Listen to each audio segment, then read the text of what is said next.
Yeah, I do believe in objective morality because that's what the Christian God believes in. Actually, no, that's what the Christian God decides. So God is perfect, so He gets to decide what's right and wrong. It's like, I'm gonna go back to another analogy that my friend did. But I have a 2-question test here. I might be a little hard to see. The first question is, what color is the sun? And let's say I said that the color of the sun is red. Okay. So, okay. The color of the sun is red. Okay. Now let's say 1 plus 1 is 5. 1 plus 1 is 5. Okay. Now let's pretend I'm the teacher grading this test. What color is the sun? Red. X. That's wrong. What is 1 plus 1? 5. That is wrong.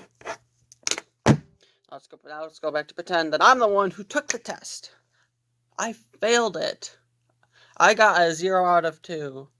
I got a 0% on this test.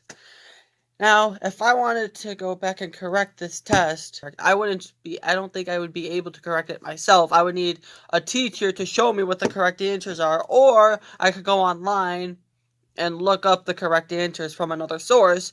But I don't think I myself could correct this test, and I like to apply this to morality. Humans are flawed and are imperfect.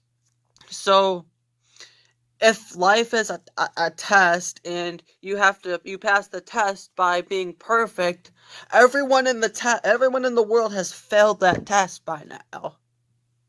So it is impossible for them to correct themselves to determine what's right and wrong when they don't even know what's right and wrong, because it's all subjective to them. So that's why God needs to determine what's right and wrong. They need some other power higher than themselves to determine what is right and wrong. Some standard that is not their own flawed species.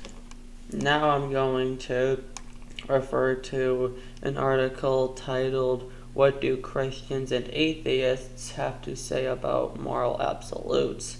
That was posted by Tanya Walker on a website titled Zacharias Trust. So the argument is like this: if God does not exist, then objective morality wouldn't exist. Now I'm also going to refer to a YouTube video titled "Atheist Storms Out of Room for Refusing to Give an Argument" that was posted on March 11th, 2020 by Frank Turek on his channel titled Cross-Examined. So, God is the standard for what is right and wrong. And if God didn't exist, then there wouldn't be a standard for what's right and wrong. And just because the majority of the world agrees that certain things are right or wrong doesn't mean there are. There is no human that has ultimate authority over the other if atheism is true. Okay, here's an example.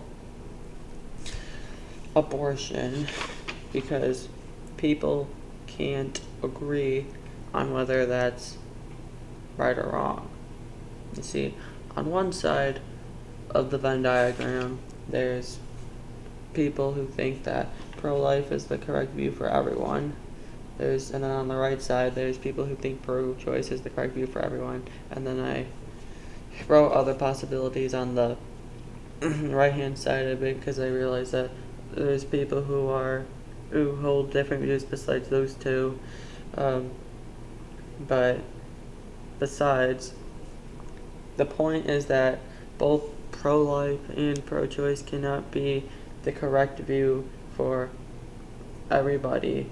because that's a contradiction. So one person would think, one think that thinks the right side's the correct one, and another person thinks that the left side is correct.